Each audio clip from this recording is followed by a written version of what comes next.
और अब बात देश के पहाड़ी इलाकों में हो रही बारिश की करेंगे। इसके बाद हुई बर्बादी की भी बात होगी। हिमाचल प्रदेश से लेकर उत्तराखंड तक कई स्थानों पर बाढ़ से हाल बुरा है। कई जगह पर पहुंचना मुश्किल हो रहा है तो कई जगहों पर बारिश आफत बनकर बरस रही है। ग्राउंड जीरो से रिपोर्ट देखिए। देश के पहाड़ी इलाकों में पानी का जो रौद्र रूप देखने को मिल रहा है वो बता रहा है कि पहाड़ों पर इस वक्त जाना कितना खतरनाक साबित हो सकता है। कहीं नदियों में बाढ़ है, कहीं पत्थर गिर रहे हैं, तो कहीं रास्ते ही बंद हो चुके हैं। हिमाचल प्रदेश हो या फिर उत्तराखंड, कई इलाकों में नदियों में बड़ा उफान है। और ये उफान ऐसा है कि क्या पुल, क्या गाड़ियां, क्या सड़क और क्या मंदिर, सब इसमें डूब गए हैं। इन सभी इलाकों में क्या हालात हैं, ये जानने के लिए हमारी टीम हर बाढ़ प्रभावित इलाके में पहुंची। सबसे पहले दिखाते हैं आपको हिमाचल प्रदेश के कुल्लू की तस्वीरें, जहां बादल फटने से 5 लोगों की मौत हो गई, जबकि 5 लोग अभी भी लापता हैं। मौसम विभाग ने रविवार को यानी कि 29 जून के लिए भी ऑरेंज अलर्ट जारी किया है। कई जगहों पर अचानक बाढ़ और भूस्खलन की चेतावनी अभी से दे दी गई है।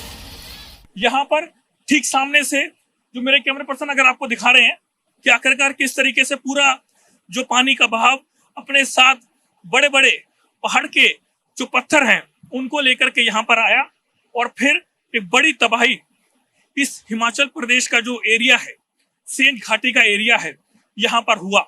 तो इसी वजह से यहाँ पर लोगों का जो रोड है वो भी पूरी तरीके से बंद है। वहीं इसी के साथ ये जो मंदिर आप देख रहे हैं, मंदिर भी आधा जो है पानी में डूब गया है। मंदिर को कोई नुकसान नहीं हुआ है, लेकिन इसी मंदिर के पास में ही यहाँ पर एक जेसीबी मशीन है जो काम कर रही थी, वो भी चपेट में आ गई, वो भी वहां पर दबी हुई है। कुल्लू के बाद अब तस्वीरें देखिए एक और बड़े टूरिस्ट डेस्टिनेशन मनाली की, जहां ब्यास नदी का रौद्र रूप देखने को मिल रहा है। मनाली में भी बारिश के बाद ब्यास नदी का जल स्तर काफी बढ़ा, जिसके बाद किनारे पर बनी दुकानों को सैलाब बहा ले गया।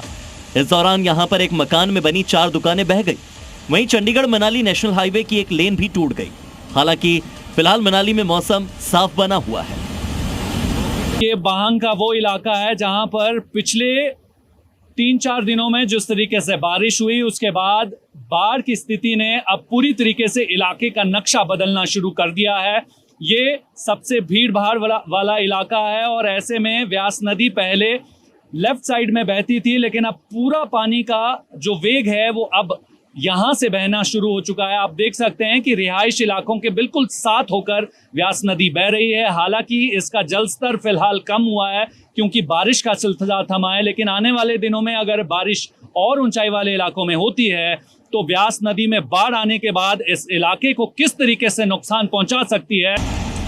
बारिश और बादल फटने की घटना से एक और टूरिस्ट डेस्टिनेशन धर्मशाला भी प्रभावित है।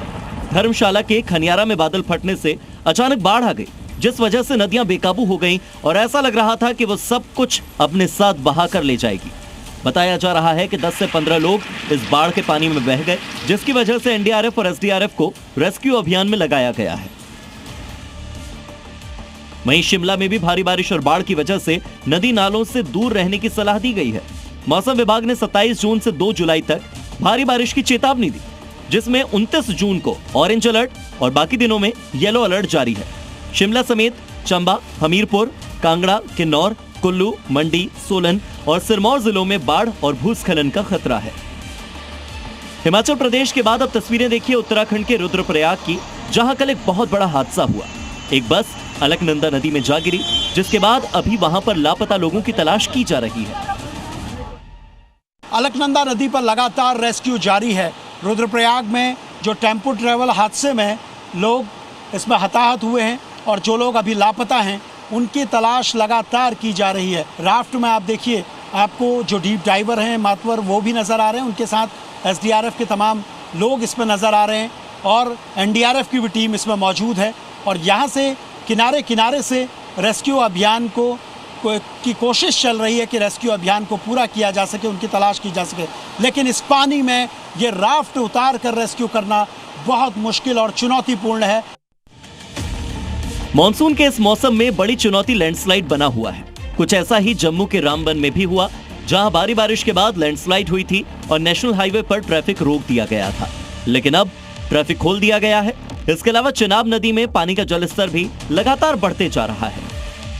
बारिशों और बाढ़ की बात करें तो इन पहाड़ों में आप देखिए ये विशाल चिनाब नदी जो है इतनी बढ़ गई है कि अगर इस डैम को ये फांद के निकल जाती तो हो सकता था जो रामबन सामने कोई 3-4 किलोमीटर पर जो टाउन है उसमें खतरा पैदा हो सकता था। जो दरिया के किनारे बस्तियां हैं उनको बचाने में मुश्किल हो जाती। और साथ ही साथ मैं आपको बता दूं कल एक एडवाइजरी भी जारी की गई है जम्मू प्रांत में, और सभी दरिया के किनारे रहने वाले लोगों को, चाहे फिर वो तवी नदी जम्मू में है या फिर ये चिनाब नदी जो बहती है इसके किनारे में जो लोग रहते हैं को ये सलाह दी गई है कि वो नहाने या दरिया के किनारे न जाएं। और साथ बाढ़ बारिश का ये रौद्र रूप अभी कुछ और दिन तक दिखाई देगा। शहर शहर बारिश की बेबस तस्वीरों के बीच जी न्यूज की यही अपील है, अलर्ट रहिए, सतर्क रहिए। ब्यूरो रिपोर्ट, जी मीडिया। जी न्यूज।